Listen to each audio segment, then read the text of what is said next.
Hey everyone, how's it going? Thanks so much for tuning in. Today, I'll be giving you all an in-depth look at my 1996 Chevrolet K1500 Silverado stepside. For those of you who have not seen this truck before, I bought it a while back for like $500. It needed a motor and a whole bunch of other things, so I ended up filming a multi-part little mini-series, if you will, on fixing this thing up. And at this point, I've done pretty much everything that I wanted to do to the truck, so I figured now was as good a time as any to film a review. As with all of my reviews, I'm going to cover all of the ins and outs and take this thing on a thorough drive. We've got a whole lot of stuff to cover, so without further ado, let's go ahead and start her up and let her run.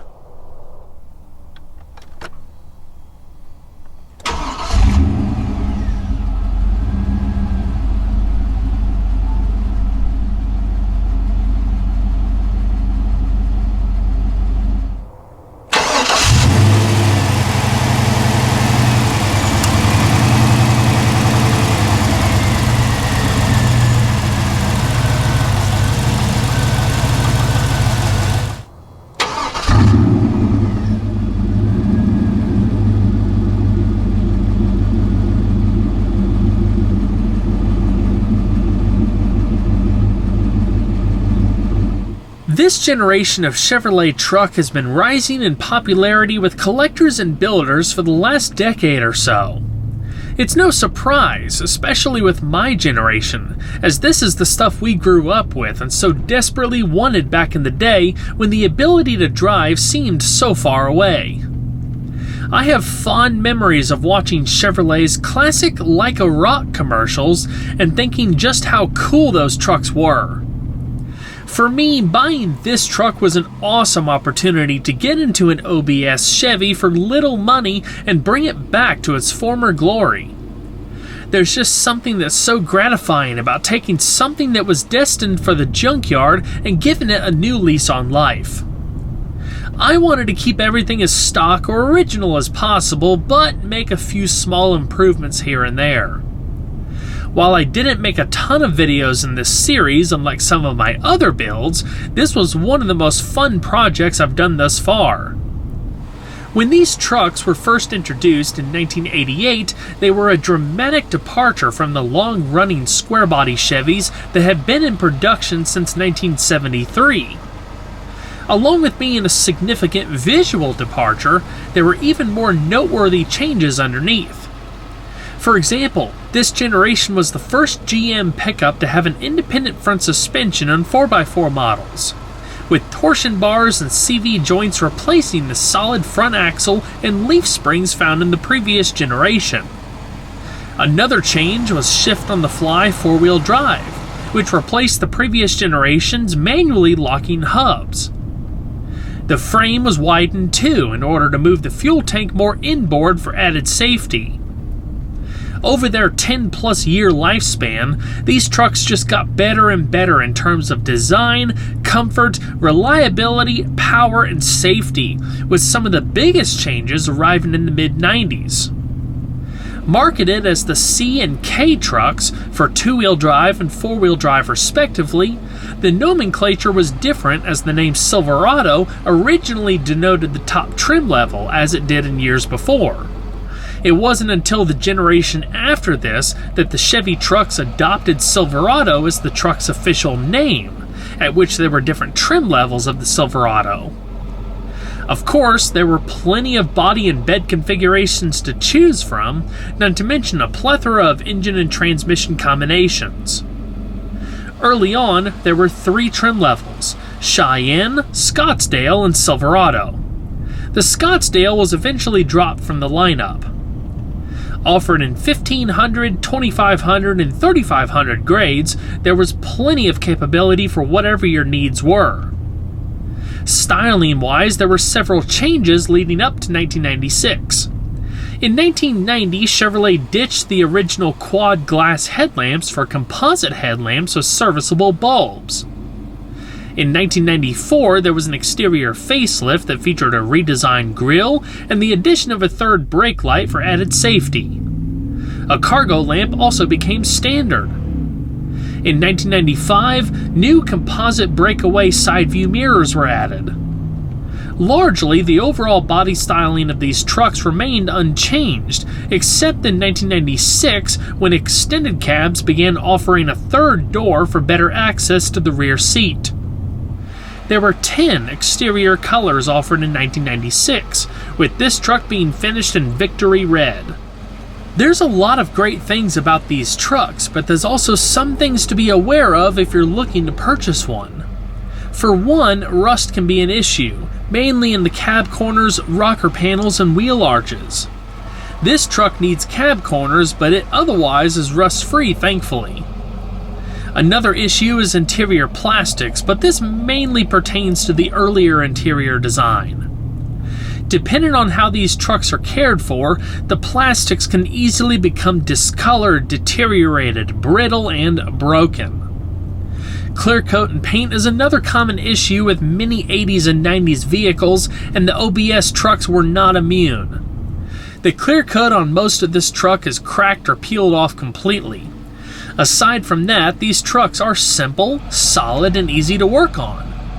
There's huge aftermarket support as well, so whether you are interested in maintaining, restoring, or resto-modding, there's plenty of ways to get your truck taken care of. For this truck, I left the exterior largely unchanged. It's far from perfect, but it cleaned up really well. I did install a new grille with all new front lights and new front and rear bumpers. I also ended up converting all of the rear lights to LED. In 1996, regular cabs and extended cabs were offered with a choice between a sport side short bed, a fleet side short bed, or a fleet side long bed. Crew cab models were only available with a fleet side long bed. For those not familiar with the terms, the fleet side had straight sides that were flush with the cab. The sport sides had inset sides relative to the cab with step treads and flared wheelhouses. Being that the step treads are pretty high, it's more of a cosmetic step side than a true step side like what was offered way back in the day. Still, I've always thought they looked cool. You take a slight penalty in overall bed space, but not much. The bed length spans 78.7 inches, while bed width spans 49.1 inches. The width is the same width that fleet sides had in between the wheelhouses. Without the inset portions, fleet sides had a max bed width of 64.4 inches at the front of the bed and 61.9 inches at the rear of the bed. Fleet sides also had the benefit of two-tier loading, as the indented sidewalls allowed the use of planks or 2x6s to create two loading tiers or separate upper and lower cargo areas. Unfortunately, there aren't any kind of tie-down hooks built into the bed itself, but there are holes on each corner at the top that can be used to hook ratchet straps to or install some aftermarket tie-down provisions. There's a button on the dash to activate the cargo lamp so you can see better at night. This truck, as equipped, was rated to haul up to 1,663 pounds and tow up to 6,000 pounds. A couple of things I did back here was special order a plastic bed liner, which was surprisingly hard to find, and install a weatherproof roll-up bed cover. The bed floor had some dings in it, so the cover helped freshen things up a tad and give some extra durability. The bed cover is super easy to use and secures at the front with a couple of clips. We took this truck on a number of out-of-state trips, and the cover proved quite useful in keeping luggage and other things out of the elements. Wheel and tire setups for these trucks were pretty simple and mainly depended on the trim level and whether you were opting for two-wheel drive, which was only offered with 5-lug 15-inch wheels, or four-wheel drive, which was only offered with 6-lug 16-inch wheels. There were basic steel wheels or traditional chrome rally trim, chromed steel wheels, and aluminum wheels. There was a minor cosmetic change for the aluminum wheels in 1996. The center caps are smooth compared to prior years, which had simulated lug nut covers. The aluminum 16-inch wheels on this truck are 6.5 inches wide and are wrapped in 245/75 all-terrain tires. The brakes consist of power-assisted, internally ventilated 11.6-inch discs in front and 11.15 by 2.75-inch drums in the rear. The disc brakes are clamped down by single-piston calipers. Four-wheel analog brakes are standard. Especially compared to today's trucks, the brakes leave a lot to be desired. They work just fine in stopping the truck, but they're a bit spongy, and the single-piston calipers don't bite as hard as some would prefer. Thankfully, there are tons of aftermarket brake upgrades for these trucks if you were looking to get a more substantial setup. I ended up replacing all of the brakes and hardware on this truck, but being that I was trying to keep things simple, I stuck with original equipment replacement parts. The backbones of these trucks is a ladder-type frame with heavy C-channel side rails and boxed sections for added strength. The cross members are bolted, welded, and riveted to resist twisting and flexing. From the factory, the entire frame would have been dipped in a hot wax bath to help it resist corrosion. I was shocked at how clean this truck was overall. Like I said earlier, it needs cab corners, but everything else is pretty much flawless, as good as it can get for one of these trucks. The front suspensions differed a bit between two-wheel drive and four-wheel drive trucks, although they shared the same basic independent design with upper and lower control arms. Along with twin-tube shock absorbers and a standard stabilizer bar, two-wheel drive trucks utilized coil springs, while the four-wheel drive trucks utilized torsion bars and CV joints. For 1996, four-wheel drive trucks received a new cast lower control arm design that was claimed to offer greater durability. The rear suspensions were shared, consisting of a solid axle with two-stage multi-leaf springs and splayed twin-tube shock absorbers. With the optional Z71 package on 4x4 trucks, aluminum skid plates were added to protect the transfer case and front differential. You also got heavier duty shocks, all-terrain tires, and Z71 graphics. This truck also has the optional G80 locking rear differential, which works quite well.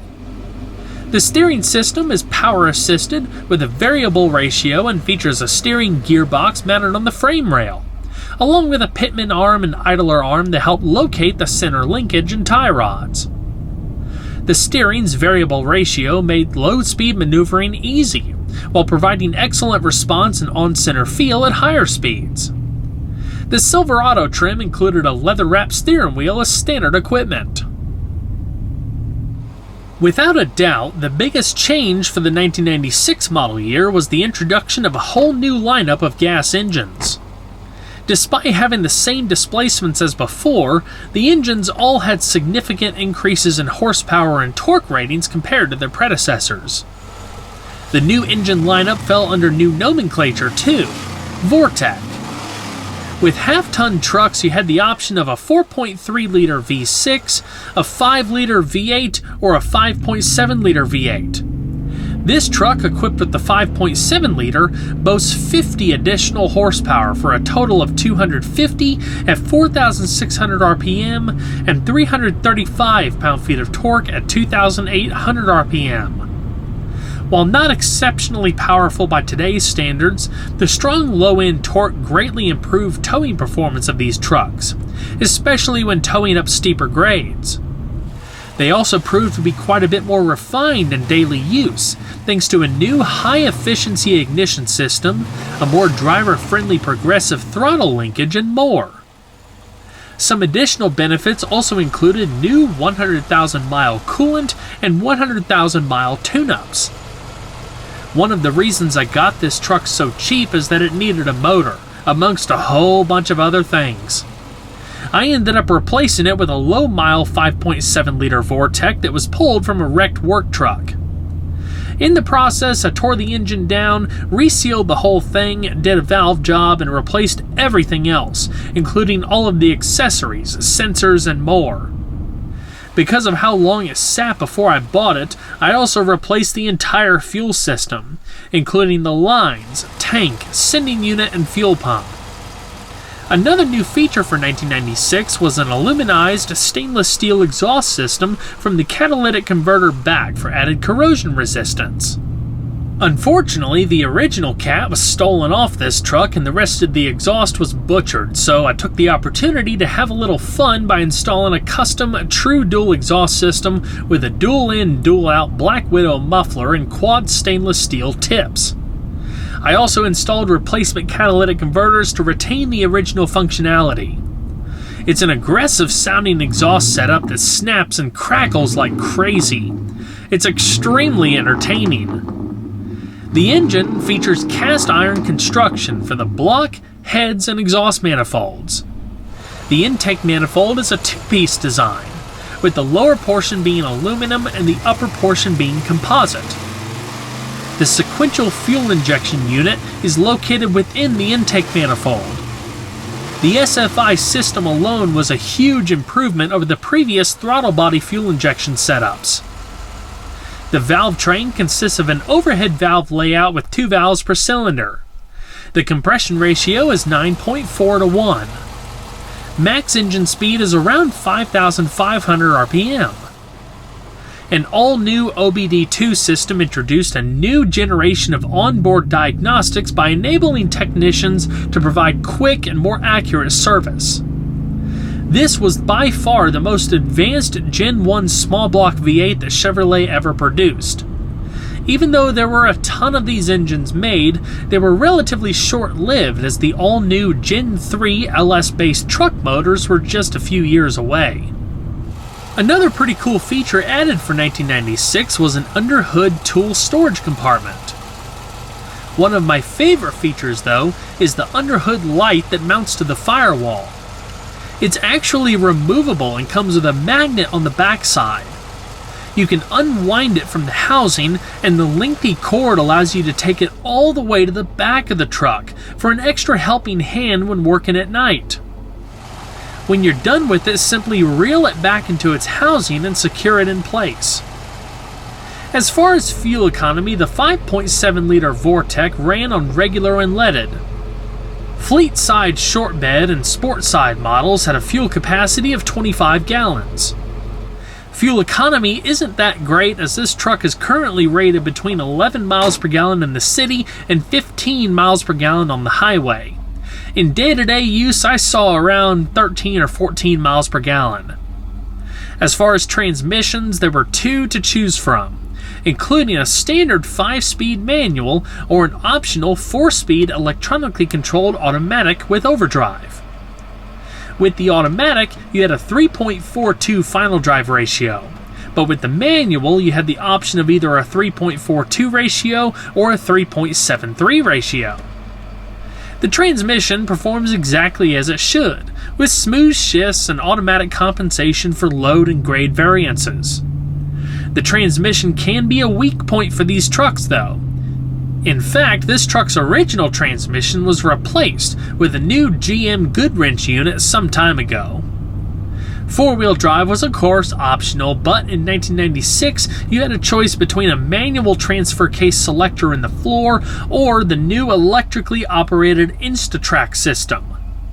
The latter required you to get the automatic transmission, but it allowed shift on the fly from 2-wheel drive high to 4-wheel drive high and back at any road speed. It's super convenient.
Chevrolet introduced an all-new interior for the C and K trucks in 1995, which significantly modernized things and added a big dose of comfort and premium amenities.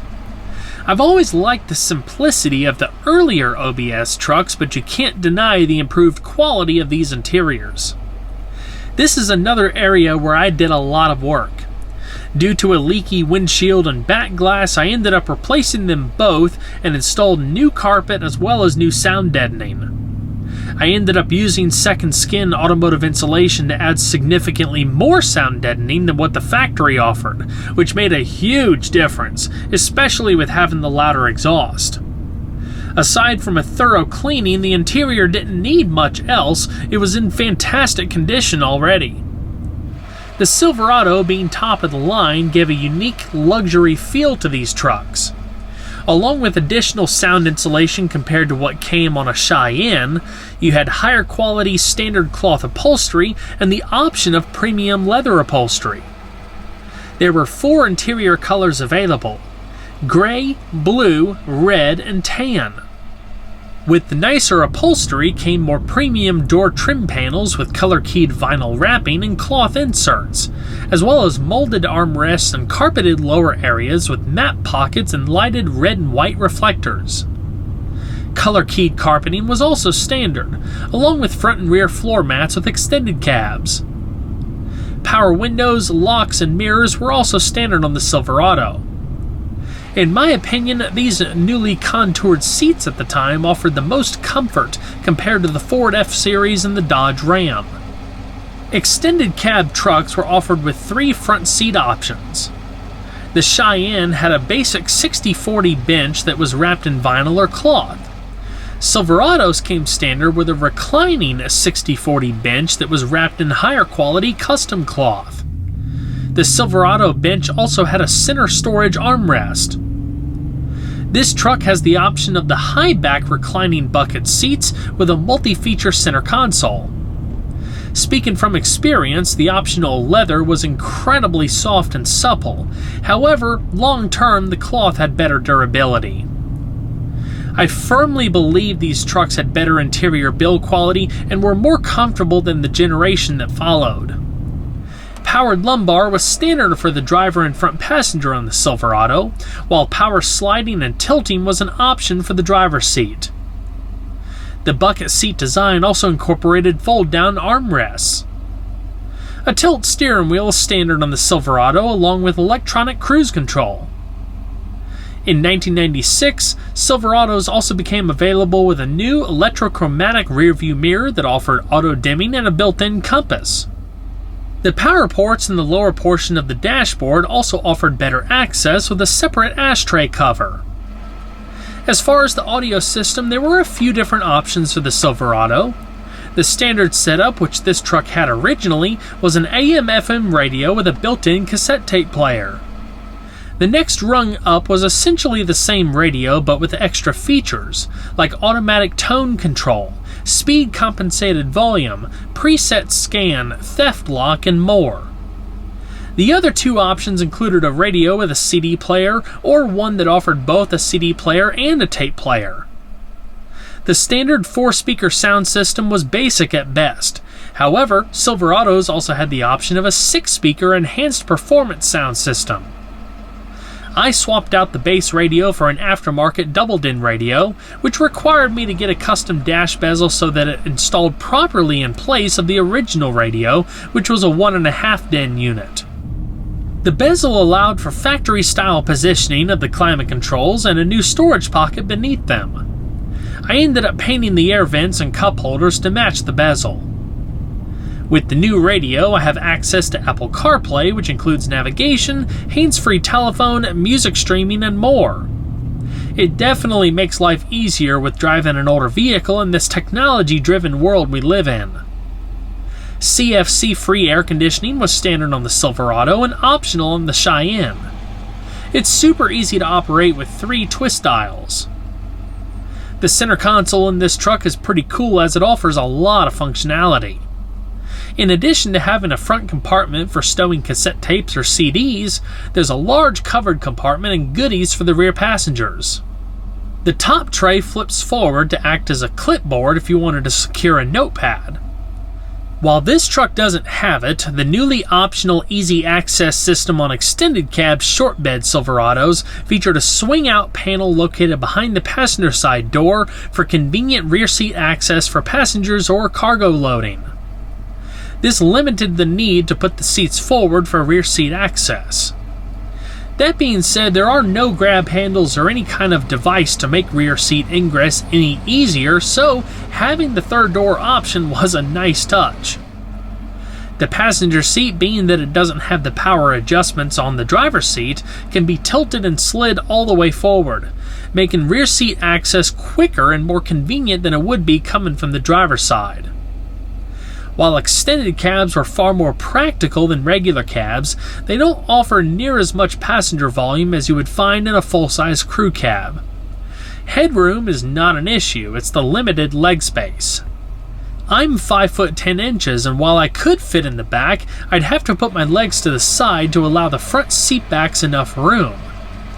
If you needed to, you could sit 3 people in the rear seat, as there's 3 sets of seat belts, but only the outboard positions have headrests.